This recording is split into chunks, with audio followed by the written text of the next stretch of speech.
either the either or the either. I told you we're out of Phoenix Down. Okay, alright. Hi, you're listening to Magecast, the ensemble podcast by the well-read mage and a cast of mages. Each episode, I sit down with my rotating panel of guests to have some civil discourse about a single game. We're a group of games writers dedicated to long-form content and critique. You can find us on WordPress at thewellreadmage.com, on Twitter at thewellreadmage, and on YouTube. Crowdfunding support makes projects like Magecast possible. If you enjoy our work, written or otherwise, you can check out our Patreon campaign at patreon.com/thewellreadmage for more information on exclusives, rewards, and our vision for a future of better games writing and a friendlier gaming community. Links are in the description. Don't forget to like, follow, subscribe, and share Magecast with your fellow adventurers. Leave us a review, too. Oh, and now let's start the show.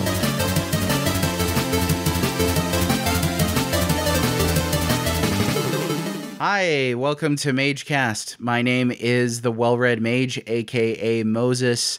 Today, I am pleased to announce that we're doing the first one-on-one, the first one versus one, the first solo guest episode of Magecast.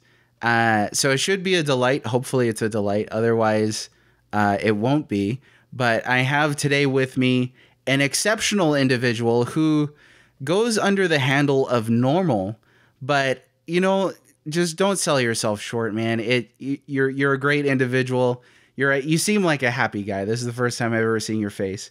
Let's hear a little bit about yourself, sir. Tell us about yourself and your work, if you would, and we'll get introductions underway. Sure. My name is Matthew Estes. Along with my wife, Nikki, I actually run the blog Normal Happenings. And so our blog is about appreciating everyday life. So we take things that are pretty much common in real life, and we talk about how meaningful they are.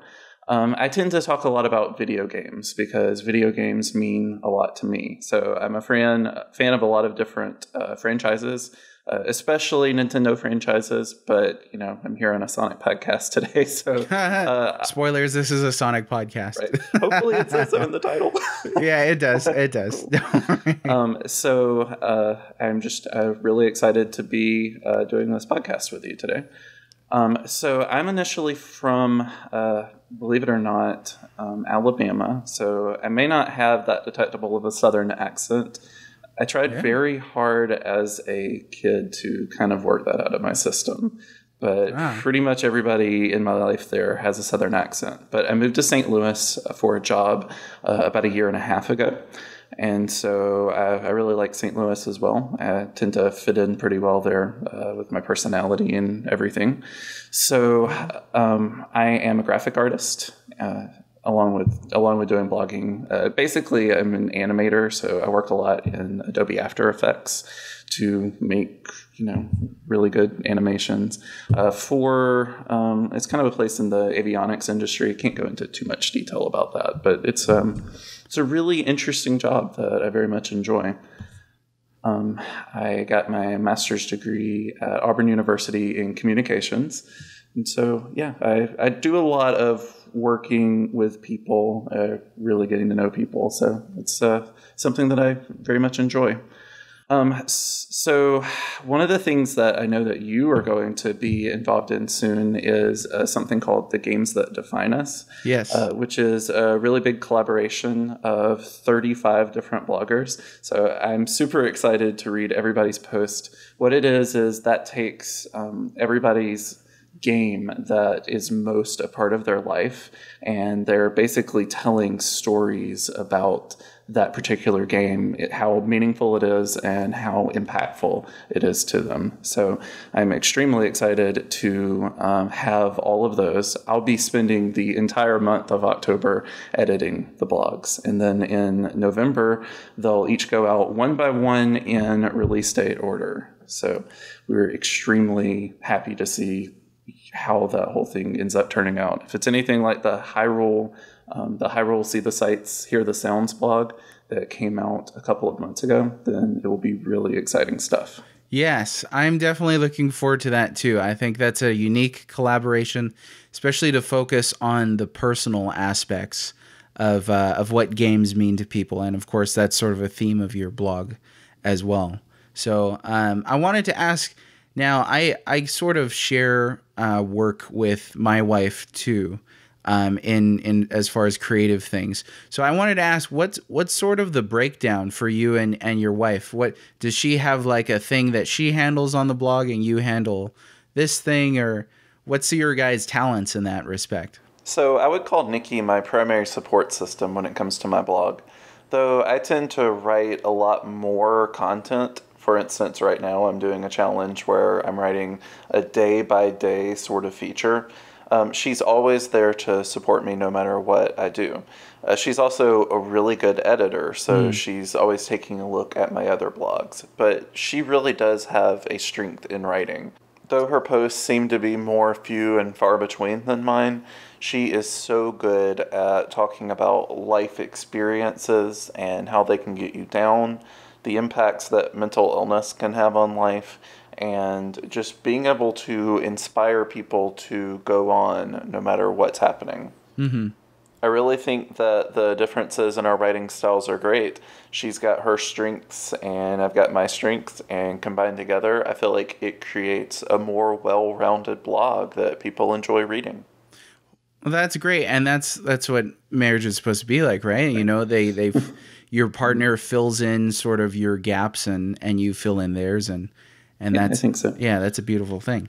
One of the cool things is, I think that once she finishes up, she's actually finishing up her last semester of grad school right now, so she's working on a thesis pretty hard. So we're actually planning on doing a lot more like audio stuff together after she gets done with that. So it'll be interesting to see kind of if her role with Normal Happenings expands a lot more once she has the thesis part of it off of her plate. She seems really excited about the potential future there. Well, that's very cool too. And speaking of the future, you recently announced and launched a Patreon account as well, right? So maybe if you want to tell us a little bit about what are your goals there, what's sort of the vision for that, and what is it that you're creating and using that platform to create?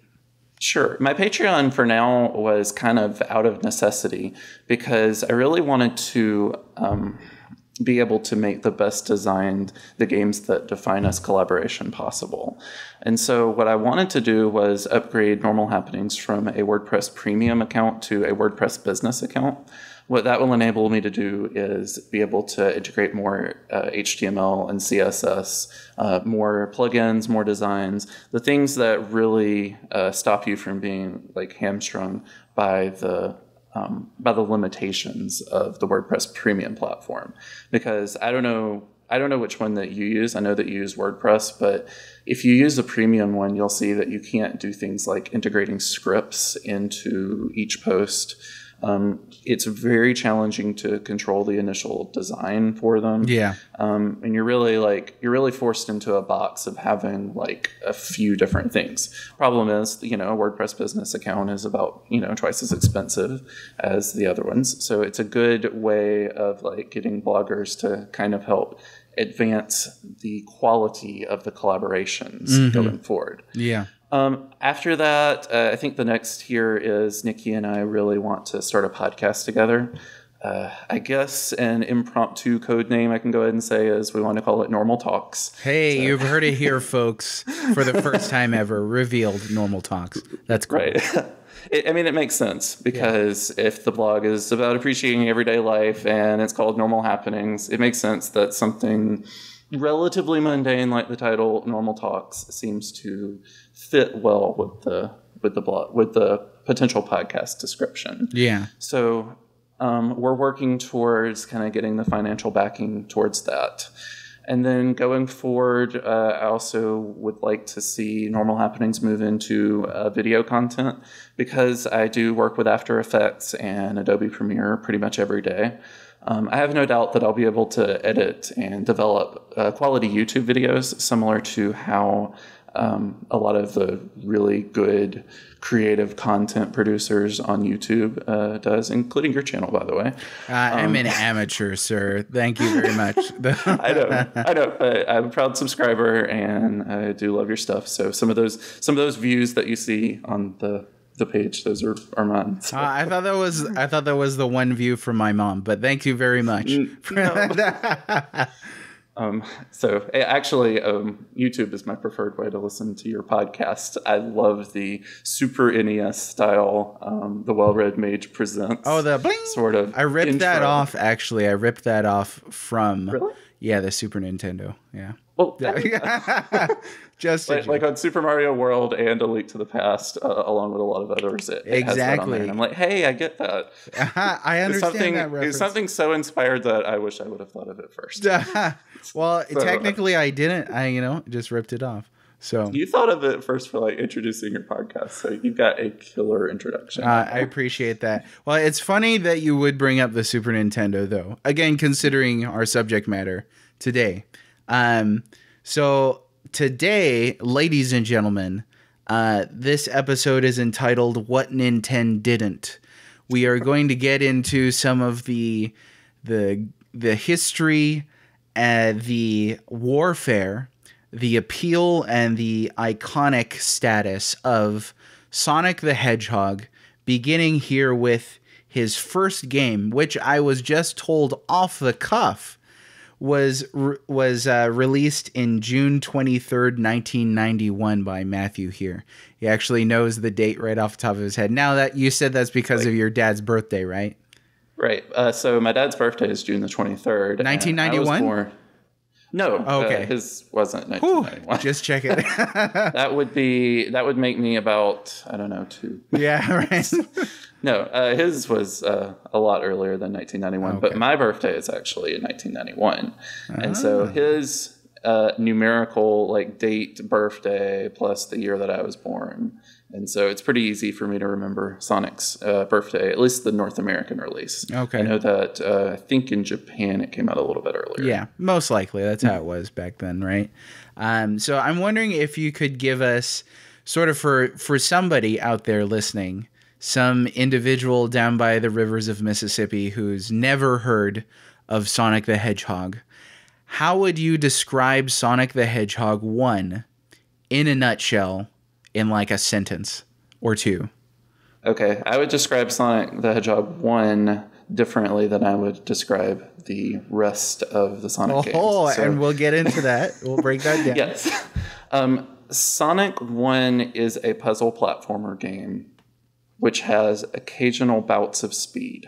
I like that description.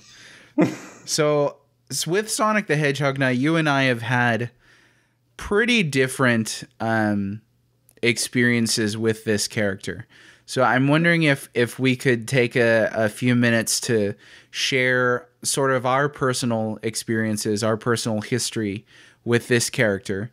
When we first encountered him, when we first played Sonic 1, and so on. If you want to go first, sir, since you're the guest. Sure. So I have a very personal story when it comes to my introduction to classic Sonic. As I mentioned, I was born in 1991. Sonic 1 came out a few months ahead of me, so I basically grew up with Sonic 1.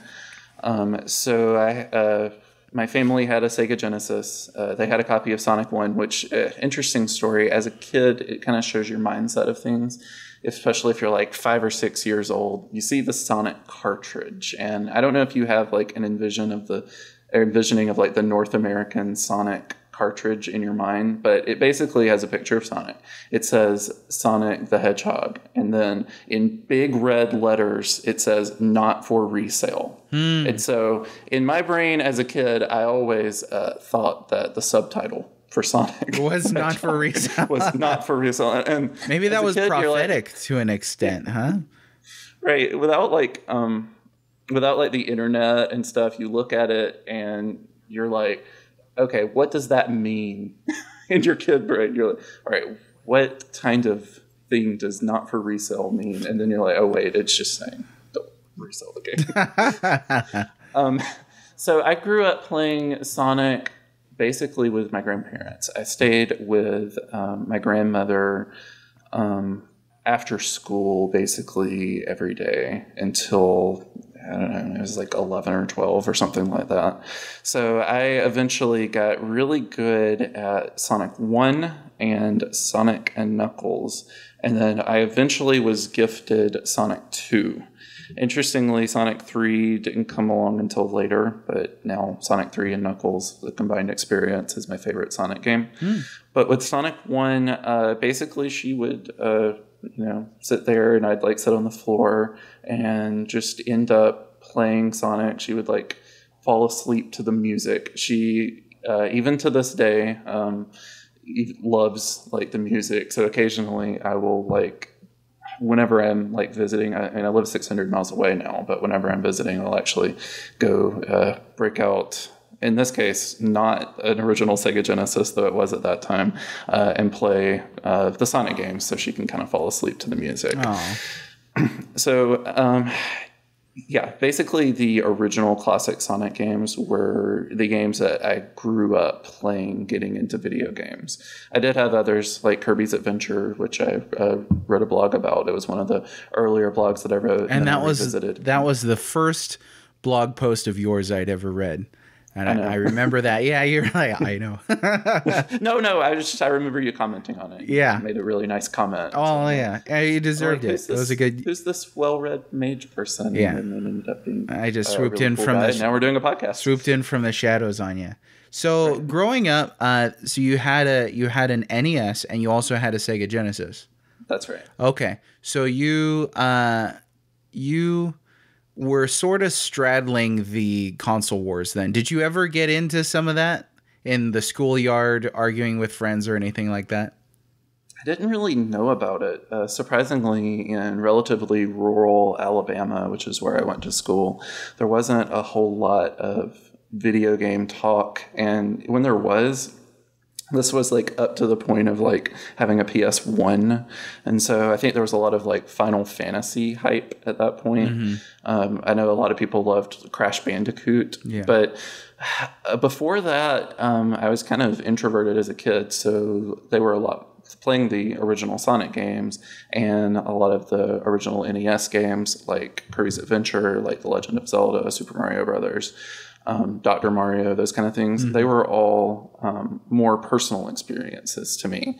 So really it was me kind of getting on the internet that discovered that, hey, there was this really big console war going on. Because again, I mean, I would have been, in 1996, I would have been like 5. Oh, okay. So the console war would have been dwindling, if not over by about that point. Yeah. So I would have been going to school during the PS1 era. Right. Yeah, I think that by that time, Sega was already, they were coming down from the height of their aggression. I will say that Sonic Adventure, the original 3D game, was big for like 2 seconds. Right. Well, I remember, I never played it, but even I remember hearing about that one. It was big to do. Which Sonic games have you played? Have you played all of them? I played most all of them, yes. Okay. I'm most familiar with the classic ones, and consequently, I absolutely adore Sonic Mania. Okay. But there are some 3D games. I played basically all the 3D games, the adventure ones, especially like the DX releases. The 2 big 3D Sonic games that I really enjoy are Sonic Colors and Sonic Generations. Okay. Those 2 I feel get 3D Sonic as close to right as possible. Okay. All right. So my story is almost exactly the opposite of yours. So growing up, I was already, so I was born in 85. So when the Super Nintendo came out, I was 6 in North America, 91, right? And so I remember, walking into a Sears and seeing Super Mario World for the first time and losing track of my mom because I got stuck at the demo just playing this thing. And I also remember Sonic the Hedgehog gaining massive popularity at the time. I remember having arguments with kids about who was cooler and who was better, Sonic or Mario. And I was very much at, 6, 7, 8, 9 years old, very much a fanboy of Nintendo products. I never owned a Sega Genesis until last year, that I got from a friend. I had played a couple Sega games at friends' houses. I had a Game Gear at one point, and my mom, I think, resold it because the thing ate all the batteries in our house. I did play Streets of Rage as a kid, and I liked that a lot, and I still do. That is a really great game. Probably maybe my favorite Sega Genesis game. I don't know. And yeah, never played a Sonic game until last year, when I played Sonic the Hedgehog 1 for the very first time. Obviously knew about it by reputation, had already known what Green Hill Zone was, who the characters were, and so on. But I played it for the first time last year, and it's the only one I've played. Now I'm looking forward to playing Sonic the Hedgehog 2, and familiarizing myself with that. I've been told that it's a better game than the first game. It is. Okay, so I'll take that as an additional recommendation. And we'll talk about some of the differences too in a minute here. But yeah, my side on the console wars for a long time was the Nintendo side. And it's hard for me to blame you for that, because in many ways that's the correct side to be on. If you want to talk about the correct if you side want of to talk history. about like sheer volume of quality games, Right? Especially if we're talking the 90s. I mean, the Super Nintendo. Are you kidding me? But yeah, the late 80s, early 90s stuff. Sega had one thing going for it, and that's basically Sonic, and it put all of its eggs into that basket. Okay, so, and that is coming from a person who played it back in the day. I purposed in this episode to be as unfanboyish as possible, and just sort of talk to you about it and consider history and consider where this character has gone. But you know, we all have our biases, so I'll do my best. That's all I can promise. So speaking of best, then what's the best Sonic game in your estimation? I would say Sonic 3 and Knuckles, hands down. And the reason I phrase it like that is because it's actually 2 release games. You've heard of lock-on technology. Well, that was basically putting the Sonic 3 cartridge inside the Sonic and Knuckles cartridge, and then you get basically the whole game with with Sonic, Tails, Knuckles, or you could play as Sonic and Tails and add a save system. It ended up being a massive game because each of the 12 zones in the game ended up being extremely lengthy. And most importantly, it balanced out the puzzle platformer elements of the first game with the speed elements of the second game. Okay.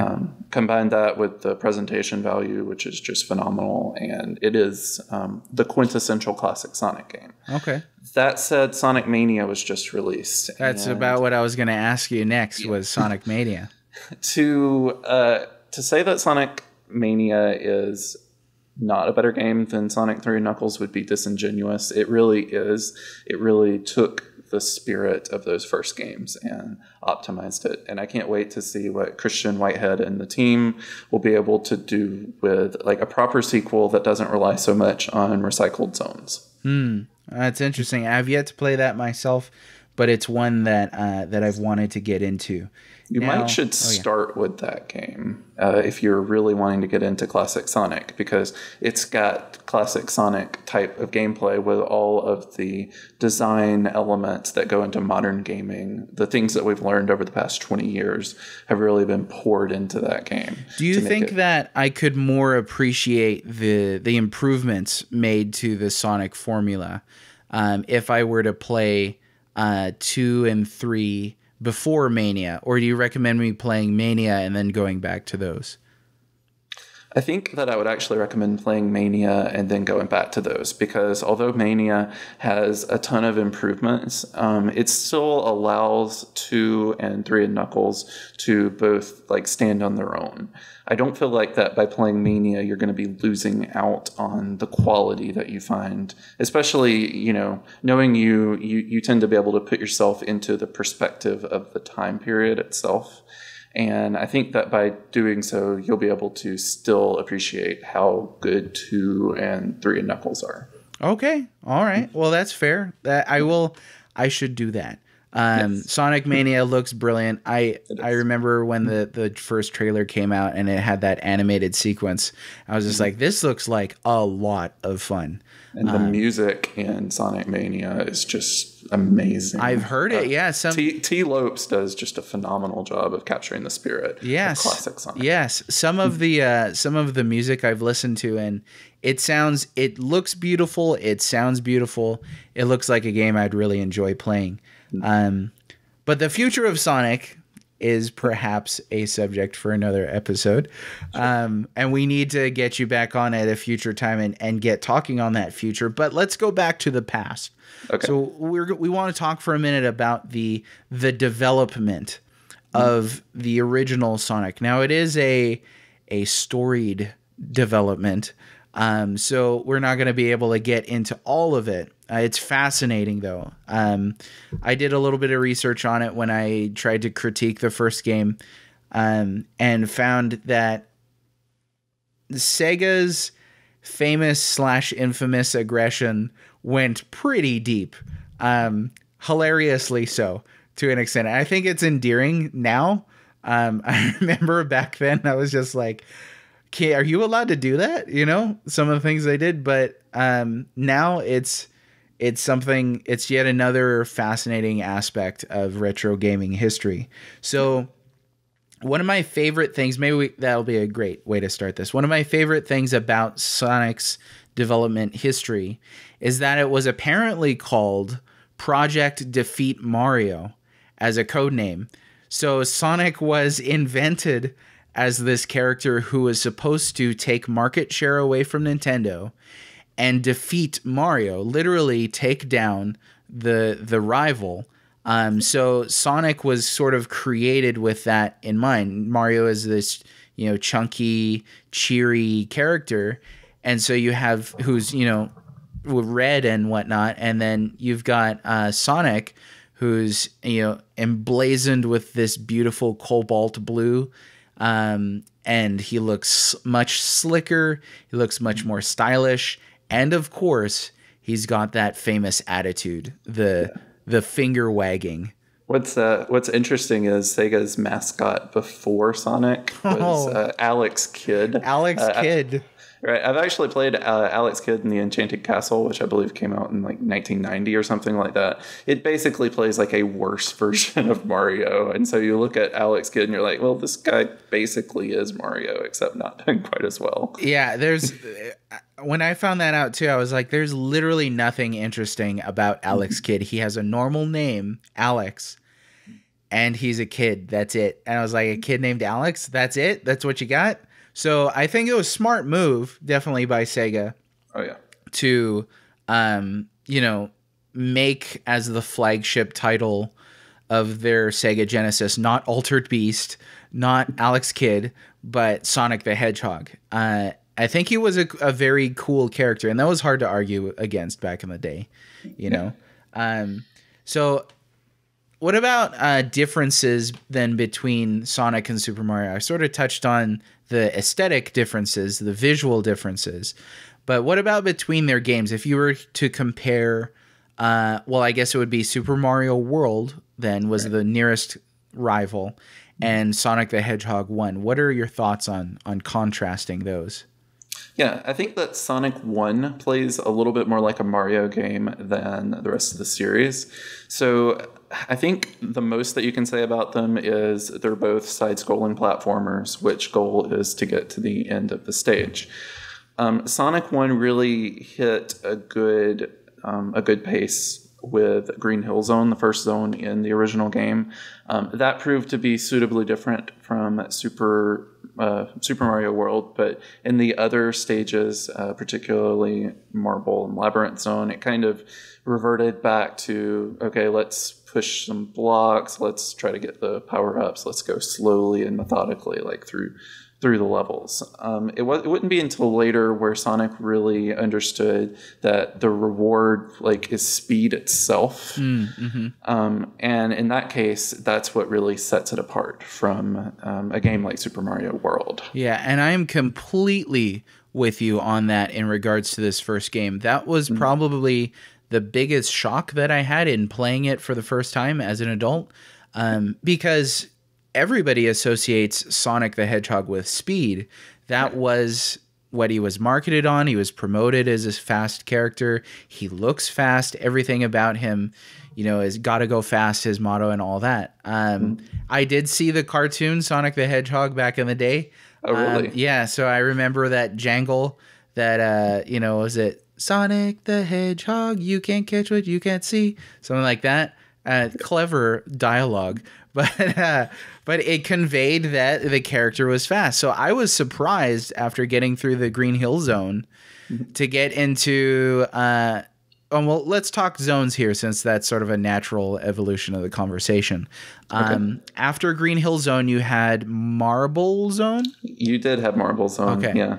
Actually, though, I do want to talk about Green Hill Zone. Yes, well, let's do that first because that's brilliant. Because Green Hill Zone is brilliant. It's good level design. It's great. It is. It is. One of the interesting things is you always hear about developers who have their inspirations for things. Like Shigeru Miyamoto's inspiration for creating The Legend of Zelda was like, you know, caves behind his house and everything. With Yuji Naka creating Sonic, he said that he tried to like get through the original Super Mario Brothers on the NES as fast as possible, like through World 1-1 to get to like the World 1-2 so he could like get to the end of the game with like the warp pipes and stuff. So Yuji Naka says that his inspiration was to make Green Hill Zone, the first level of the game, as fun as possible. And in that way, he succeeded because the difficulty escalation is there. The emphasis on speed is there. And it's great level design for getting new players who aren't used to this type of strategy into a game that does emphasize speed. If only the other zones, and some of them do, and we'll get into that, but if only the other zones like continued to capitalize on the expectation that was built up with Green Hill Zone, then I feel like the game would be, I guess, better remembered than it is now. Yeah, I agree. I think that when you play Green Hill Zone and you know the character is supposed to be fast, there's few things as exhilarating in that era as going as fast as Sonic could go. And you hit a loop-de-loop and you're like, wow, that is extremely impressive. That to me was the most impressive thing about Sonic the Hedgehog 1, even back then and still last year, was how fast it goes. Yeah, and I mean, if you look at the graphics and everything too, compared to a game like Super Mario World, you've got vibrant, you've got this moving background, you've got parallax scrolling, you've got the bright colors, but they aren't to the point to where they're like too gaudy, and like you're blasting through all of that, and it's that type of exhilaration that you really wouldn't get anywhere else in the game. Yeah. Now, you mentioned inspiration and influences for characters. This was something that I found when I did some research on Sonic. I thought it was hilarious. So to come up with the Sonic character and his look, the developers took the head of Felix the Cat, the body of Mickey Mouse, the mechanics of Super Mario, the boots of Michael Jackson, the boot colors of Santa Claus, the screw attack jump from Samus, and the get it done attitude of former President Bill Clinton. Yeah. I had to laugh extremely hard. I mean, this is such a product of the 90s. I know. And he was supposed to have even a rock star girlfriend named Madonna at one point in the concept. It didn't pan out, obviously, because that would be... I'm sort of made uncomfortable by the more human Sonic gets, and I think that him having a human girlfriend would have just been really weird. So instead, they do it in 2006. Yeah. That infamous 2006 Sonic game. See, now I don't know which one you're referring to. Oh, well. Yeah, there's a lot of memes about how bad that particular Sonic game is. So which one are you referring to? It's just called Sonic the Hedgehog. But it comes out in 2006. Yeah, okay. It was supposed to be a reboot of it, and Sonic does have a human girlfriend in that one. Is she named Madonna? No, she's not. Okay, well that at least was one good thing they decided to do in that game. So let's step through the zones then, if we could. So the next one was Marble Zone. Right. That was one where why can't I go as fast as I could in Green Hill Zone?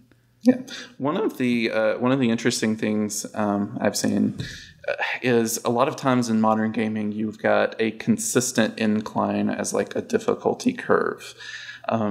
Like even recently I've been playing Donkey Kong Country Tropical Freeze, which I missed on the Wii U, but now I've got it on the Switch. It does just a glorious job of having just a straight line difficulty curve. I mean, it's all hard, but it gets progressively more difficult as you get through the zones. It's not so in Sonic the Hedgehog, which in my mind has two difficulty curves to it. It's got basically an alternate level sort of difficulty curve. So like zones 1, 3, and 5 have their own difficulty curve, and 2, 4, and 6 have their own. And the 2, 4, and 6 are definitely the slowed down puzzle platformer hard ones. So it was a big jump going from Green Hill Zone to, oh my goodness, everything can crush me, and there's so much waiting. And in Marble Zone, you've got the puzzle solving. I love the aesthetics of Marble Zone, but I would not blame anyone, and so many people quit playing Sonic with Marble Zone. Yeah. I don't blame them at all. And that's not even that far in the game. One of the things that frustrated me was because the camera moves so quickly, because Sonic does, when you look up or look down and you want the camera to pan, it does so, but it does so quickly it's easy to miss hazards. So there are spikes that shoot out from the wall, and unless you knew they were there already, sometimes you're either going too fast or the camera's panning too fast as you're just moving at a decent pace to where you can't see them. So let's be honest, Sonic 1 after Green Hill Zone is about memorization of the levels. Yeah, and it has exactly. To be. Yeah, and that was a feature of games back then, to be fair. But I think that what we're talking about answers a question that we got from Jake Stewart at Darkrast on Twitter, who asked, "What's your take on the game's momentum? It's fast and slow and a bit inconsistent. Does that take away from the experience?" In my opinion, yes. Okay. I think that, like you just said, I think a lot of people, you couldn't blame them for stopping after or when they reach Marble Zone. I didn't, because I purposed to beat it so I could critique it. But if I was playing it just for the heck of it, especially as a kid, I probably wouldn't have made it past that part. Yeah, I wouldn't blame you one bit. For me, as a kid, I was kind of determined, so I just played it and played it and played it. I remember there were two zones I couldn't get past: Marble Zone and Labyrinth Zone. Freaking mad with Labyrinth Zone. Yeah, we'll get to both of those in a second. So you were talking about like the physics of it. I think that Sonic 1's physics are glorious in Green Hill Zone. Yes, but you have to design a game around the physics that you've created. Yes. They didn't do that. Not with Marble Zone. Yeah. So again, you design a character to be so fast. It has that delicious way that he could hug the incline of a hill when he's going really fast. There's no loop-de-loops in Marble Zone, if memory serves correct. And there definitely isn't. Yeah, and there's no capacity to hit high speed for an extended period of time. I'm sure if you're a speed runner, you could probably do it. Maybe no, but go watch a speed run of Marble Zone. it plays just like any other zone. There's so much waiting going on. I mean, they can try and glitch out the game in a few places, like do the horizontal screen wraps sometimes. But a lot of times it's just, sitting there, oh, look, there's a caterpillar enemy. Let's just wait for it and then try to spin into it because they haven't had, like, the spin dash yet. Or the floating platforms, right, that hovered over the lava that you have to just stand on and wait. There's no way to get past that, right? Yeah. The level's at least 60% waiting. Yeah. And, And that's how they came out with that iconic animation of him with his hands on his hips tapping his toe, right? I do have, I think it does, and you get to see it a lot. Yeah. I do kind of have a theory as to why they put it there, and that is because this game is a product of its time, and they wanted to make sure that the game had enough, like, playtime going through it, so they wanted to give people a really challenging level, because I do feel like that the level progression does go 1, 3, 5, 2, 4, 6 would be the proper way, and even contextually in the story, it seems like that it should be that particular way. So you'd have like Green Hill Zone, then Spring Yard, then Starlight, and then you'd have Marble, Labyrinth, and Scrap Brain. Okay. But I don't know that. I'm not in the brains of the developers who were making Sonic 1 who chose that particular zone order. Right. So what is the next one after Marble? Spring Yard Zone. Spring Yard. Yeah, which is one of my favorite levels. My actual, I don't know if you want me to say. Yeah, go ahead. Level. Go ahead. Okay, my favorite level is Starlight Zone. Oh, that's my favorite level too. Oh, well, yeah, I love the music, and that level's got tons of loop-de-loops and inclines and curves and so on. I do feel like it strikes a good balance. There are a few sections where you slow down, you hold your breath, and you're able to solve a small puzzle with the springs and stuff. But for the most part, it's about speed. Plus the music is amazing. Yes. And the atmosphere of the level with its kind of cityscape sort of thing is just, it was really pretty to see even when I went back and replayed it this week. Oh, nice. Yeah. No, it's got probably my favorite song. I really love Green Hill Zone.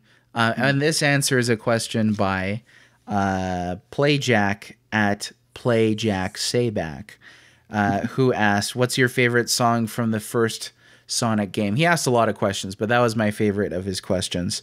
My favorite song is probably that da da da da da da da da da da. It's so chill. It's like a beach party chill, you're just relaxing. And it gets you into the thing without feeling stressed out. But so your favorite song?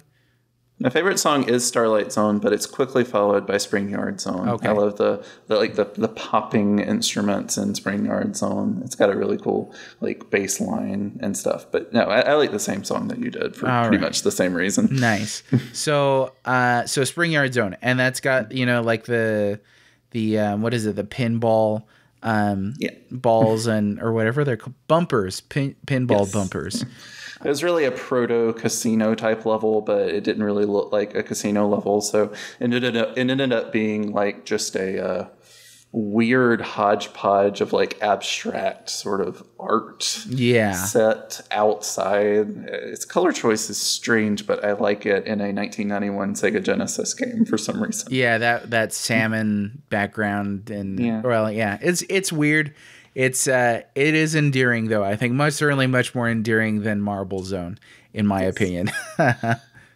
So Spring Yard still had a few issues. The moving blocks that could crush you because of the weird crush hitbox of Sonic. Those were extremely frustrating to wait on. But for the most part, the level I don't think it had any specific loop-de-loops, but it did have a lot of inclines that you had to use Sonic's physics to work your way out of. And in this case, I feel like that not having a spin dash actually helped Spring Yard Zone be a better zone because of that. Okay, so a couple of things here. You mentioned the inclines. I remember a lot of sort of half pipe kind of things in Spring Yard, which I think were great. The other thing was you just mentioned spin dash.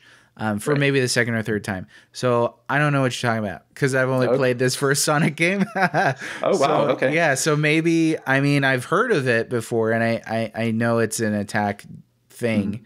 Okay, well, let me ask this. Did you ever feel like there were moments in Sonic 1 where you wish that you could, like, start up your speed a little bit quicker instead of having to, like, run around and roll into a ball and try and get up to a fast enough speed to where you could, like, make it over a slope or an incline? Yeah, because his walking speed is atrocious. His So top speed is great, but getting there it takes a while. So, spoiler alert for every other Sonic game in the series, except for like the 3D ones. They introduce a mechanic, and they also introduce it into the mobile version, but we'll get into that later. They introduce a mechanic where you press down and then you press the jump button, and then depending on how fast you rev it up, you can achieve about 50 or 60% of your top speed before like launching. And so it's one of those things where if you're at like the very bottom of a half pipe, instead of having to jump around and walk and try and get your speed up, you can just go ahead and continue with the action and just go ahead and have an instant boost of speed. Okay. That does seem like a valuable implementation. It does. And it's well handled in the classic games too. Okay. So when you go back to play Sonic 1 after you played Mania or after you played 2 or 3 of Knuckles, depending on which path you want to go back in Sonic 1, you're going to duck, you're going to press the jump button, and then he's just going to pop up in a jump, and you're going to be like, what in the world? All right. Well, I don't know that I'll go back to Sonic 1. Let's I wouldn't blame you if you didn't. I'll play Green Hill Zone and use Game Genie to skip to Starlight. But so after, where were we at? The Spring Yard. After Spring Yard, what do we got? I don't want to say. Oh, is it Labyrinth Zone? It is Labyrinth Zone. Oh, that's my favorite. So sorry. So for years, I'd heard a lot of complaints against water levels. And I didn't really understand that complaint. I like water levels. But then I played Sonic the Hedgehog 1, and now I know why people dislike water levels. Yes. Yeah, so it's sort of like we're talking... Between that and the Water Temple from Ocarina of Time, people have pretty much established a hatred towards water levels. But it's like you play, the water stages on Super Mario Brothers, and you're like, this is delightful. And you get to frolic and all this underwater, but... we're talking about a character that was promised to be fast, and then you get to Labyrinth Zone, and it's like, swamped in molasses. Yeah, let's be honest. It runs at like 10 frames per second. Yeah, it is. And then there's lag, and that makes it run like the game run at like 10 frames per second. So you have an extremely slow Sonic. Yeah, and I needed it at that last part in that zone where you're sort of trying to chase Dr. Robotnik, Eggman. Which one do you prefer of the names? I prefer Robotnik, but okay. It really doesn't bother me either way. Okay. I always thought Eggman was weird, so that's the original name, right? Or something like that. And Robotnik was the name they used in America. Yeah, so I think the Japanese form was Eggman, and then in America they used Robotnik, and then they made it consistent when you got to the 3D games. Okay. But it wasn't the first 3D game. It was like once you got into like the third or fourth 3D game, I think it became Eggman. Okay. I think it was with Sonic Heroes. I'm not sure. Okay.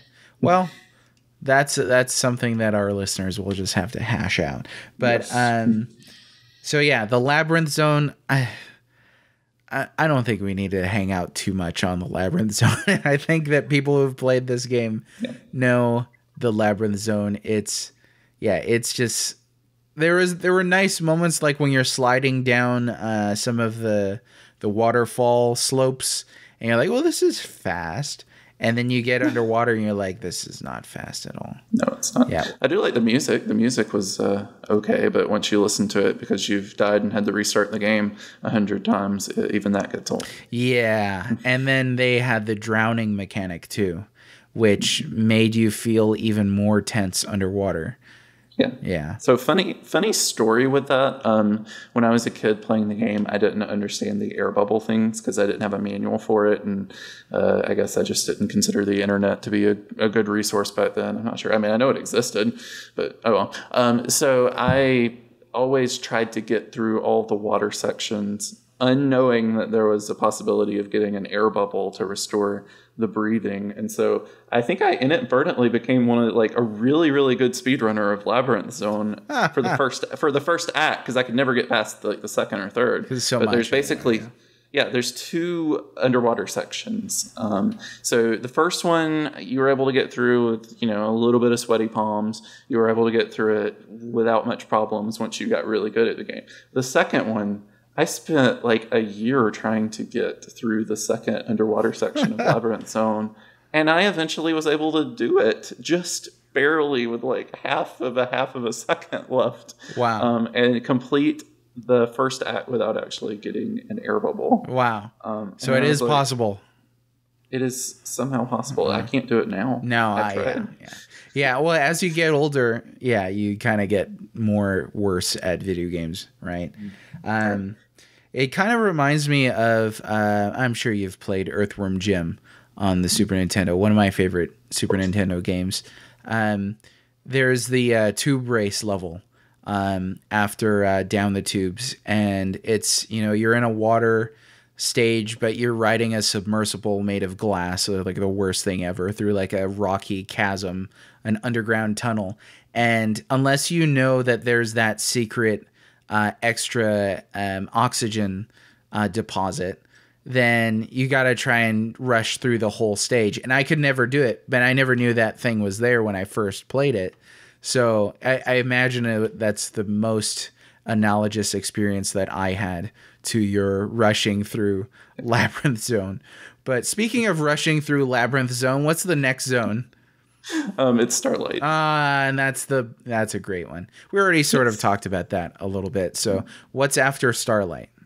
It's the final zone, Scrap Brain Zone. Now, I know a lot of people hate this zone. I do. Don't. Okay. Well. Yeah, well, and this is great because this is the 1v1 talk now. So go ahead, tell us why you like it. I'll say why I hate it after that.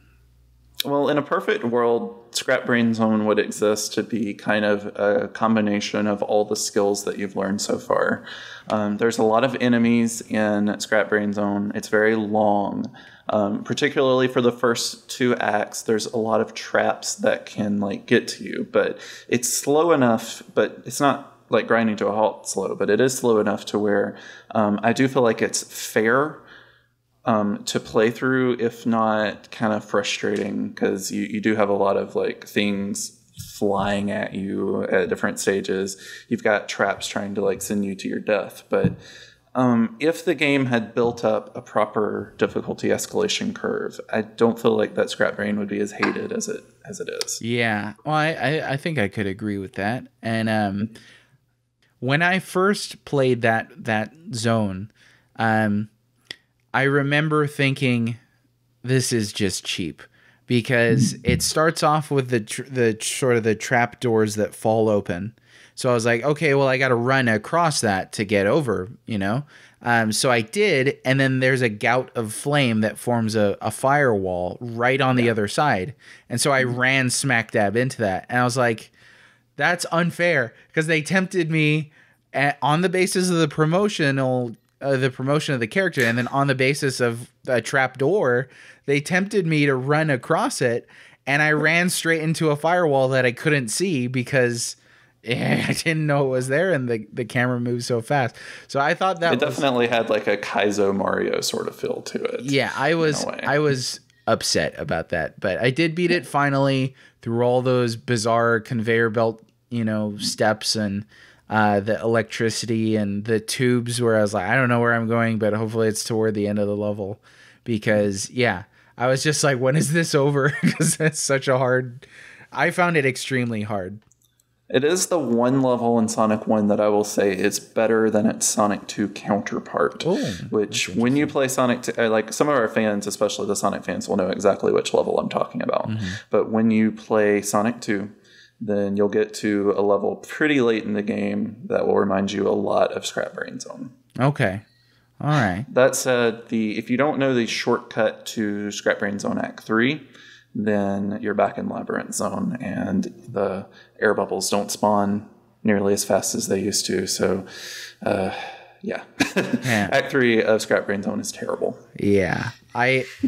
Honestly, I barely remember it. I remember fighting Robotnik, but I don't remember the latter parts of Scrap Brain very well. Well, basically, Robotnik presses a lever and you fall right back into Labyrinth Zone again, which makes me think it should have been the second to last level. Right, exactly. That makes sense. And then you have to do one full, very long act of Labyrinth Zone without, with air bubbles that spawn at about half the rate that they used to. Yeah, that's no bueno.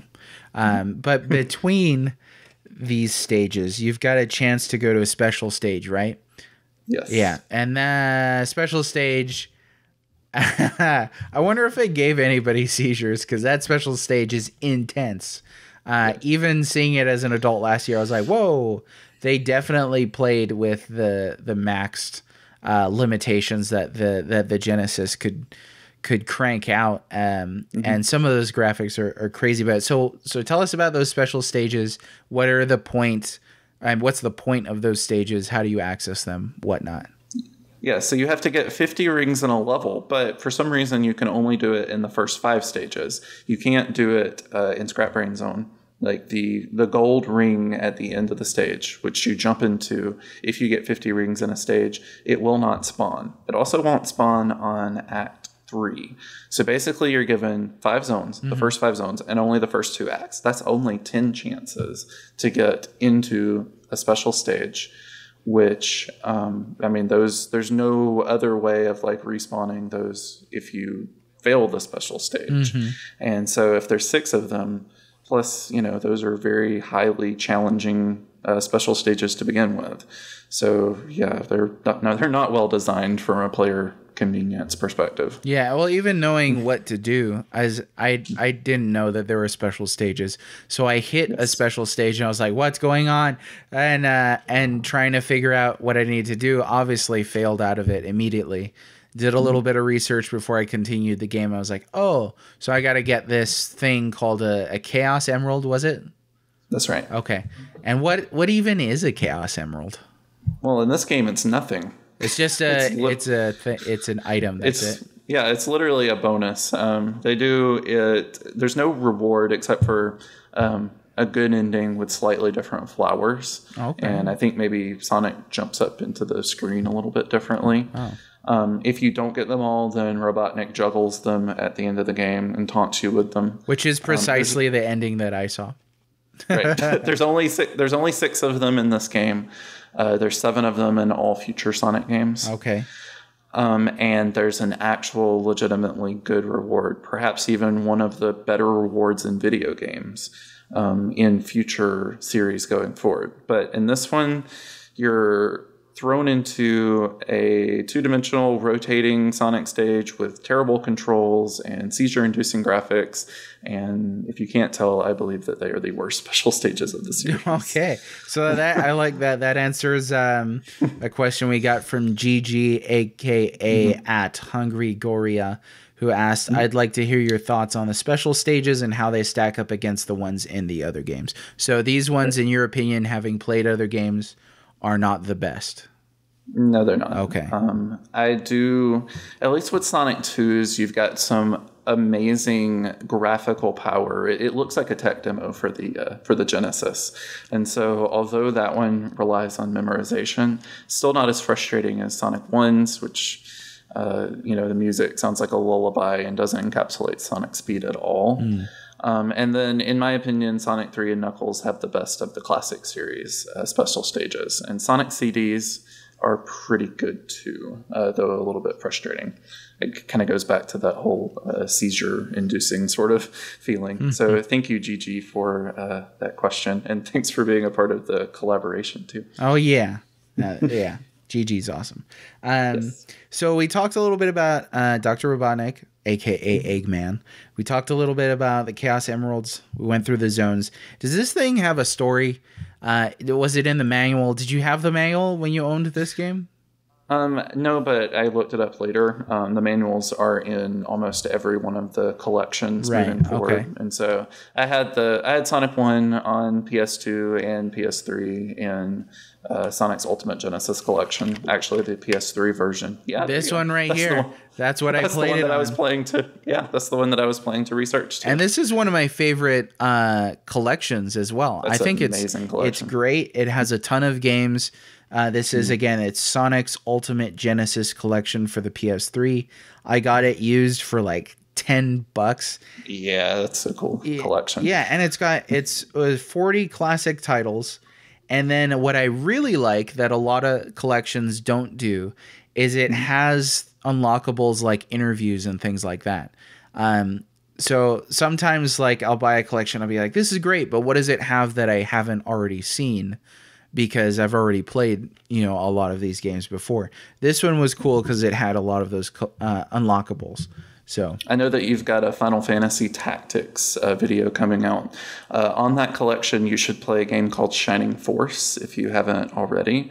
To me, that's one of the best tactical RPGs on the Genesis as well. Is it Shining Force the first one, or is there's 3 of them, right? There's 2 of them on there, and then there's one that came before it called Shining in the Darkness.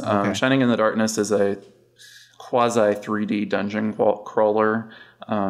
So I would definitely save that one for later. Okay. I would play both Shining Force 1 and Shining Force 2 are great little RPGs. Okay. So I would start with the first one. They both have great elements to them. So they're a little bit different, but they're not that different. So once you play the first one, you should be pretty well acquainted with it to jump right into the second one. Okay. And Phantasy Star was another series. I never got to play it as a kid. Always, had it on my radar because I enjoyed RPGs back then when I had a lot of time. But finding those on this Ultimate Genesis collection, that was another thing that I want to get into someday. Because now I'm, mired in Octopath Traveler and playing Spider-Man now. And there's a lot going on. There's a lot to play. So with the story though, one thing that immediately confused me just in passing when I played this game last year was, why do animals come out of the machines when you blow them up? So Robotnik basically takes the animals and puts them in the machine and then uses like their mental power and like traps them in there. It's kind of like the Borg on Star Trek, but way more cutesy. That is a ridiculous explanation. I was always assuming that, they were powering them on like gerbil wheels on the insides of the machines. Yeah. But to go a step further and say they were powered by their mental capabilities it's pretty dark. Yeah, that's silly. That is pretty dark, as you say. So once you like bust open the machine, they're suddenly and perfectly free to just bounce away without any sort of like, disorientation or anything. That is strange. I always thought that they're called flickies, and they actually those are based off of an older Genesis game called Flicky, which is basically I think you controlling an animal and you have to like capture a bunch of birds and stuff. So those are called flickies, and I've always considered them like cute, I guess. But it's kind of satisfying to free them from their capsule. Yeah, now that I know why they're there, I can imagine. Do they do the same thing in later Sonic games when you destroy robot animals come out? Yeah, they do. In all the classic Sonic games and in a couple of the 3D ones, but not many. Okay. And in Sonic Mania as well. Okay. So that's good to know. So the next time I play a Sonic game, I'll look for freeing the little forest creatures. Good. So to get into some final questions here, let's take just one step back to the console wars one last time and ask, how successful was Sonic in gaining market share for Sega? That's kind of a technical question that we'd have to look at numbers and stats for. So just more broadly, how successful do you think Sonic was in doing what he was supposed to do, defeat Mario, both then and obviously here we are 30 years later, almost. Oh, yeah. So, yeah. Now it's a completely different story. Then, so Sonic 1 took a lot of great steps towards kind of cutting into that market share, but it wasn't until Sonic 2 came out and literally defined the fact that games come out on a Tuesday, to where it was like really a big step towards eating into the Nintendo market share. So for that point in the early 90s, because of the efforts of Sonic and Sonic 2, it never completely overtook Nintendo, but it was pretty close to it. At least it was better than like it was ever expected, because it made Sonic a household name, and it put Sega on the map, even if they were never able to like defeat Mario, which was very ambitious considering even then he was a cultural icon. But come pretty close to establishing another player in the field. Yeah, definitely, and probably the first time that anybody ever put a measurable, sizable, not even a dent, but a chasm in what Nintendo was controlling at the time, especially to create something that people were interested in and talking about that wasn't Nintendo at the time. Yeah, I did think that the Sonic Tuesday thing was very interesting. Saw that in a documentary this past week as I was looking over some materials. And yeah, games are released on a Tuesday. And they, correct me if I'm wrong, launched Sonic across the world simultaneously, right? Yes, they did. Yeah, and that is extremely... so Sonic 2 came out in what, 92, 93? Yeah, it was November of 1992. Okay, and so putting out a game that fast, impressive, after the first one, and then also launching it simultaneously across the world on a Tuesday would be extremely impressive for 92. Yeah. I know that they had lots of news outlets covering this particular release, so it was at that time the highest profile release of any video game. Wow. Here's a graphic that I found. Now you'd probably have to go into the details as far as how they figured this out, but this is like a little pie chart that says the Genesis controlled 39% or accounted for 39% of the market. Super Nintendo 48% of the market, so not that much more.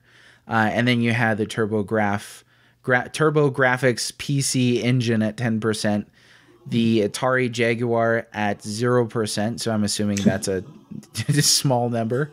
3DO at 2%, Sega 32X at 0%, and the Philips CDI at 1%. So, 1%? Yeah, so it was definitely down to the Super Nintendo versus the Sega Genesis. We all remember those commercials.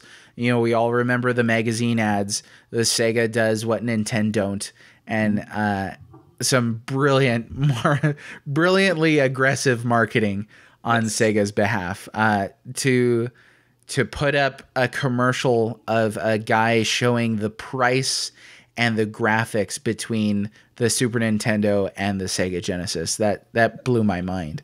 That was, if Sega didn't have the games to back it up, like with Sonic, I feel like that it would have been obnoxious. But since it was a viable competitor, even if it was just, one or two series, I do feel like that it worked quite well. Right. So that answers kind of a question that I had was, well, do you think that Sega was too aggressive?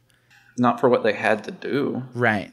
Which was taking down a giant. I'm surprised it worked as well as it did. Yeah. But, I don't think they were too aggressive. I mean, I think in that it created the console wars, and we still have our own console wars today, so much time later. It's certainly, in the fan base, it's extremely toxic. It can be. But I don't think that the big companies are as toxic toward each other as they were back then. Between Nintendo and Sega, you watch the whole thing that went down in the 90s with violence on video games, and Nintendo and Sega were just stabbing each other in the backs like constantly. So there was some crazy stuff that went down there. But I do think that the aggressiveness of Sega created indirectly that aggressiveness in the fans and brand loyalty and all the fuel that that stoked the fires of the console wars. So another question for you: what is Sonic's legacy? Sega, as we all know, isn't producing hardware anymore. They may in the future, who knows? But what's Sega's legacy, or Sonic's? Pardon me. What's Sonic's legacy? We talked a little bit about the console wars. I have written down here mature gaming. That was one thing that, Sega tried to market, was that the Sega Genesis is for the gamer that's growing up, and Nintendo's for kids. And we still have that mentality today, that Nintendo is for children. So what do you think on those things as far as legacy? I do think that Sonic definitely took a few missteps going forward into like the quality of its games, going from targeting more mature gamers to actually targeting kids with a lot of their 3D Sonic releases. I do feel like that Sonic Mania has come along and has worked pretty well to patch up Sonic's reputation of late, but the majority of gamers are going to know Sonic these days for the subpar quality of his games. Right. So that answers kind of another question that I had, which is what happened to Sonic? Why do you think he just doesn't translate into 3D? Well, the boost formula, which you can find in Colors and Generations, proves that he works pretty well in 3D. Mm-hmm. I really think that those games are like the best that you can do if you're going to do like strictly speed gameplay. Before Lost World came out, I said that a slower paced platformer game in 3D would actually work pretty well for Sonic. Since Lost World came out, I have changed my mind on that because I'm not sure what else they could have done besides make a Super Mario Galaxy-esque title. And if you don't know, that's the title that came out on the Wii U a few years ago. Yeah, I feel like that at this point, I'm hoping that Sega is moving towards embracing the fact that classic Sonic works very well from a gameplay perspective, but that 3D games, they need to be, I guess, in very low quantity, if at all. So I feel like that, he didn't translate particularly well. Yeah. I mean, there are things to like, but there are definitely a lot of things not to like. Right. And also, few and far between, right, is what you would say. Yeah, and Sega also rushed a lot of the 3D games through development. Mm-hmm. And I know that worked with Sonic 2, even though Sonic 2 was supposed to be even bigger and better than it was. But when it comes to designing 3D games, those are things that just can't be rushed. It's finished when it's finished. Yeah, I like what you said earlier about Sega's aggressiveness being something that they had to do, considering Nintendo was the juggernaut of the market. And then, so I think that to give them their credit, they had to do some rushing, because then the PlayStation 1 came out, then the N64 came out, and you had games on both of those consoles, some of which haven't aged well at all, and then some which have. I think that Super Mario 64 has its own camera issues, but in a lot of ways it remains way more playable than a lot of other 3D platformers from that time. And then on the other hand, with PlayStation 1, you've got games like Metal Gear Solid in a 3D environment, and Final Fantasy VII in a 3D environment in different genres. And I think that Sega saw that coming on the horizon, and they saw, the games that were coming out. And I understand if it were me, I probably would have panicked and put out things a lot faster before they were at their best, before they were polished. But I think that does account for where Sonic's been for the past, decade and a half, 2 decades. Yeah, you look at Mario games, you brought those up earlier, and you can see that each of the 3D Mario games just has impeccable quality. I mean, you were talking about Mario 64. If even a Nintendo 64 game can have a level of replayability even now in 2018, but then you look at Sunshine, the Galaxy games, and then even 3D World and especially Odyssey. I mean, you can see that all of those they have put in a lot of effort to make sure that those are polished to the point of being just, fantastic games in their own right. Right, yeah. And this Sonic doesn't do that. Yeah. Not all the time. No, exactly. And this sort of answers a question that we got from Kale at Hal11K on Twitter. If that's Hal 11,000, a reference to 2001: A Space Odyssey, Kale, you're my new favorite person. He asked, what are your guys' thoughts on Sonic's unsuccessful attempts at transitioning to 3D while Mario has gone from strength to strength? I think we've been talking about that, and I think that I was thinking about that question earlier, and I was going to ask you, what was the last terrible Mario game you've played? I can't think of one. Yeah. I legitimately can't think of it. I mean, there was a couple in the Game Boy. Right. And terrible, like you hated it, people hated it, critics hated it. I didn't like New Super Mario Brothers 2 on the 3DS, but I didn't hate it by any means. Right. And I was struggling to think of that too, and I was like, well, darn it. And I thought of Mario is Missing. So I was like, I guess, was that even like an official game? I don't know. I don't think it was. Yeah, that game sucks. So there you go. But I think that, well, even from the beginning with Super Mario Brothers on the NES, that game has a lot of polish to it and a lot of really great quality gameplay and physics to it. And Mario since has been something that's not gone away. Like you wonder why aren't people sick and tired of Mario already? I mean, he's been around for 30 years, and yet Super Mario Odyssey came out and people were like, it's something I've already played, but I want to play it again, Yeah, I mean, pulverized sales from like any other game on the Switch, which is incredible. Yeah, I mean, considering the Switch, was a brand new console and didn't have the kind of user base out yet. But yeah, and Odyssey was a joy to play. It didn't pave new ground in a lot of senses. It felt like an update on Super Mario 64, but it was just a delight to play. So I'm looking forward to Sonic Mania because I want a delight for Sonic, and I want something. I want to see this character have a future. Other than being on Nintendo's Super Smash Brothers roster. It's cool that he's there, but it'd be cool to see them innovate on the character with opportunity to make that innovation a little more polished. Okay.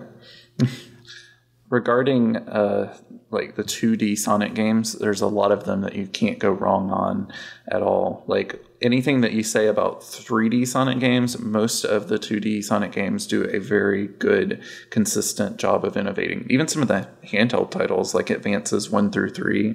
And I know that I mentioned Sonic Rush on the DS back when we were doing like the console by console daily sort of post. I think I put Sonic Rush as like the 4th best game on the DS. So it's a completely different ball game when it comes to 2D Sonic games. I think it does have that same level of polish that a Mario game would.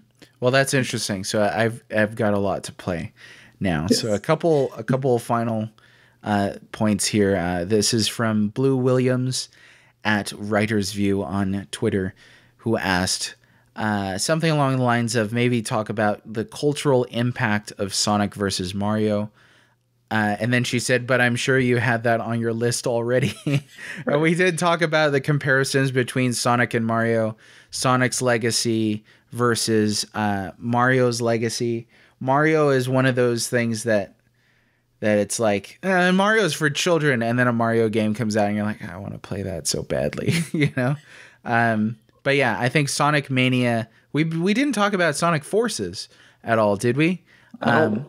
Yeah, so I don't know if we want to talk about Sonic Forces. So that was when you look at the success of Sonic Mania and then the lack of success of Sonic Forces as far as its reception from fans and critics and yada yada, all that.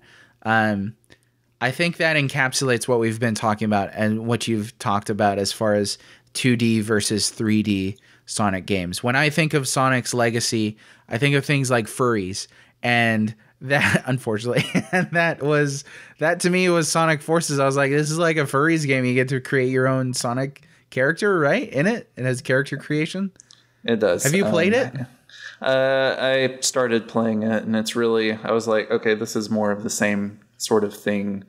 I was looking forward to Forces because I know that it followed many of the same design philosophies as Colors and Generations. But once I started playing it, it seemed not as polished and not as good. But yeah, there's a character creation. I think it shows that Sega is still trying to market towards the younger audience that maybe grew up with the 3D Sonic games, and really just a lack of understanding of where its core audience comes from. I see. So we were also asked by Miao Te Ching, which Sonic design do you like the most? And we've both seen that image that they shared of all the Sonic designs. I don't think Sonic has changed too much over the years, but you could tell he's gotten taller and lankier and a little slicker in his design and not so chubby and cute. I like the Sonic Adventure one. I always did since I first saw it, even though I haven't played the game. I like how he looks like he's going into a role. It looks very 90s. It looks very much to me like those shirts and hoodies you saw in the 90s where you had like the Looney Tunes characters in like street gangster suits with like their hats turned sideways.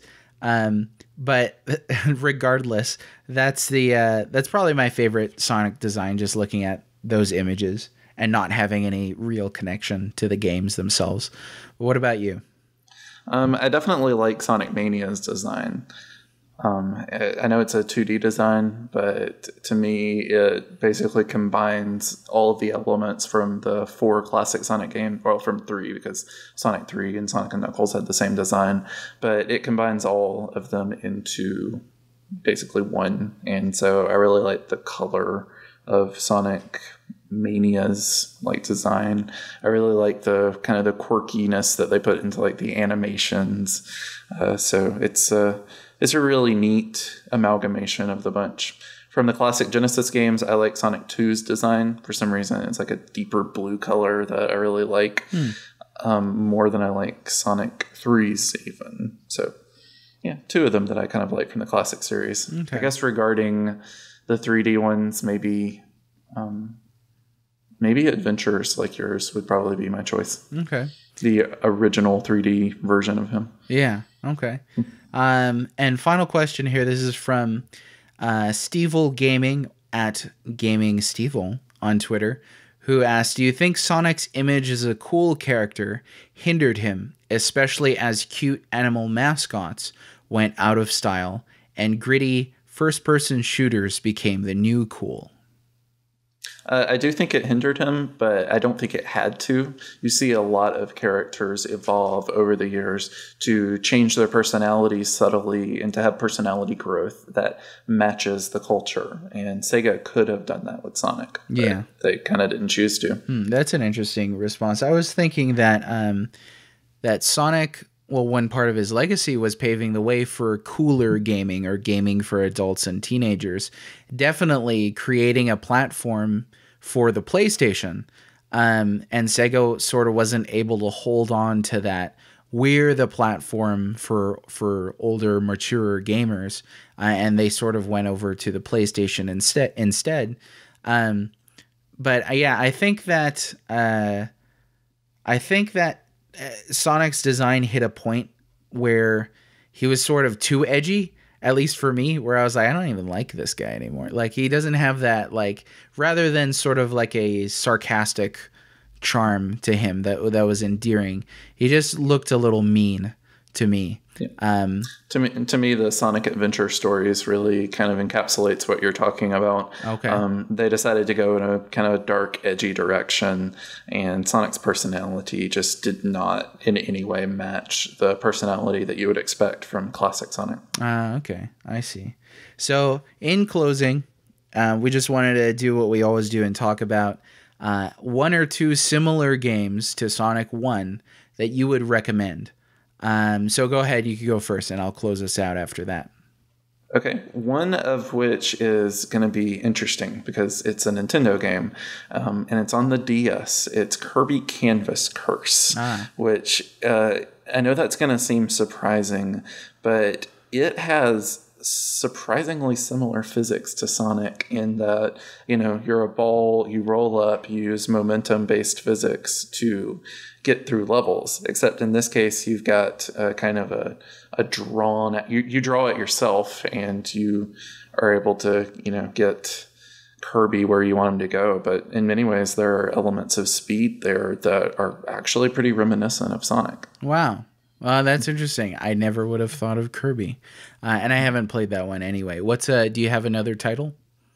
I can't think of another title that I guess captures much of the same spirit of Sonic besides that one. So it's a pretty niche sort of method of doing platformers. Yeah, I'd agree with that. I had a heck of a time trying to think of one, and then I thought of one that I'd played recently. It was Rayman Legends.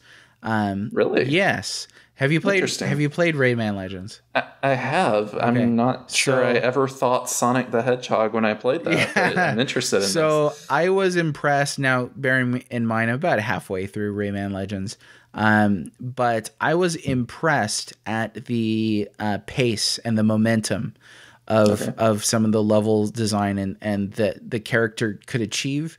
Now, he never got as fast as Sonic, but there are definitely stages where you're encouraged to not stop and keep moving. There's the musical stages. I mean, one of the best platforming stages I've ever played in my life was the Tower Rock stage, where I think it's set to the music of was it Black Betty or something like that, and you have to maintain some level of forward momentum. But then there's other stages where you're escaping from a firewall that's chasing you, and it gets pretty quick. And I felt like you had to be on your toes as far as your reflexes to hit jumps correctly, especially to see what's coming. It wasn't as fast as Sonic, but I think that was something that I liked, in that you could see some hazards just on the edge of the screen when you needed to make a jump or something like that. So that's the nearest that I could think of. That was also the first Rayman game I've ever played too. That was a good choice. So I don't know. Well, thanks. I don't know anything about the Rayman character, if he's the same personality as Sonic. But as far as game design, I caught a few whiffs of Sonic, maybe because I played both of them in a fairly close span. But anyway, that, ladies and gentlemen, is our take on Sonic the Hedgehog 1. Make sure to let us know if you disagree, if you agree. Let us know what side of the console wars you were on, if you were around back then. And I'd like to thank my very special guest, Matthew of Normal Happenings, for joining me today. Thanks a lot, sir. Thank you for having me. Yeah, no problem. Hey, we should do it again sometime. Definitely. Yeah, I have to play more Sonic games, though. So we can... Well, I'll play Mania, and then we should have a Mania episode. Absolutely. I'd love to do that. All right. I could talk forever about Mania as well. Sounds good. All right, man, and I'll catch you later. I hope you enjoyed that episode of Magecast as much as I did. If so, please follow, subscribe, share, and leave us a review to help us reach a wider audience. If you enjoy our work, please consider supporting us and our vision for the future of gaming conversations through patreon.com/The Well-Read Mage. Special thanks to my Mage League colleague, Brent Mead, for sound editing. The Magecast theme song, Post Atmosphere, was composed by fellow mage Russell Gordon and can be found on his YouTube and SoundCloud. This episode may be over, but the legend will live on, passed down by the dwarves, the elves, and the dragons.